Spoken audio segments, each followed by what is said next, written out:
Drejtuesi politik i qarkut Shkodër, Luciano Boçi, së bashku me kandidatin për deputet në këtë qark, Ted Kopliku, zhvilluan një takim me banorët e fshatit të Renc, njësia administrative Gurizi. I pari listës, Luciano Boçi foli për programin e Partisë Demokratike dhe objektivin e Shqipërisë madhështore, ndërsa kandidati Ted Kopliku garantoi banorët se programi është i prekshëm veçanërisht për zhvillimin e zonave rurale.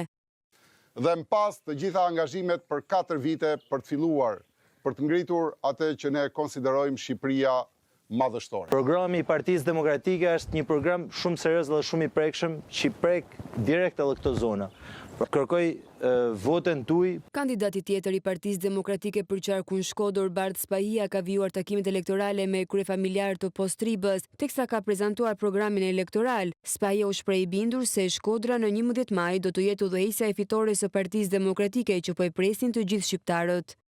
I takon Shkodrës, i takon Postribës në veçanti me u bë pararoj e fitores edhe ndryshimit që e presin tonë shqiptarët. Programi i Partisë Demokratike i cili përfshin në vetvete çdo aspekt të jetës shoqërisë tonë. Kandidatja për deputete e Partisë Demokratike, Matilda Matia, denoncoi Benet Becin se ka nisur të hedhë asfalt elektoral në disa rrugë në zonën e Velipojës në shkelje të kodit zgjedhor. Ka nisur punime për asfaltimin e disa rrugëve në zonën e Velipojës.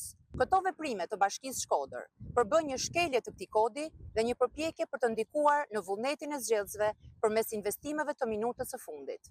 Drejtuesi politik i qarkut Kukës dhe kandidati për deputet Flamur Hoxha zhvilloi një takim me ish të përndjekurit politik, i cili u kërkoi mbështetjen e tyre që në 11 maj të përmbysin regjimin e Edi Ramës, duke krahasuar me atë të komunizmit. Botërore nuk kanë larg, nuk kanë vrarë, nuk kanë përshkatuar, nuk kanë sjellë as në vujtje. Së mirë përshkatuar si të thosh çfarë thoshte janë ata. Duke i parë si shtres, si pjesë. Ndërsa drejtuesi politik i qarkut Vlorë Bujarleska i gjatë takimit me banorët e zonës ish fushës së Druve, tha se programi Partisë Demokratike Aleanca për Shqipërinë Madhështore është një projekt kombëtar që i nevojitet Shqipërisë, ndërsa 2 kandidatët për deputet Nada Daulla dhe Edmond Fetau theksuan pikat e forta të programit dhe shprehën bindjen përfitore. Dhe për herë të parë vendoset theksi tek qytetari, tek interesat e qytetarit të thjesht, të fermerit, të pensionistit. Programi Partisë Demokratike është një projekt i madh kombëtar që sot më shumë se kur i nevojitet Shqipërisë. Ne i kërkojmë votat për Partinë Demokratike për një. Ne zotojmë që mbas 11 maj, me ardhjen e Partisë Demokratike në pushtet, do të ketë fokus pacientin.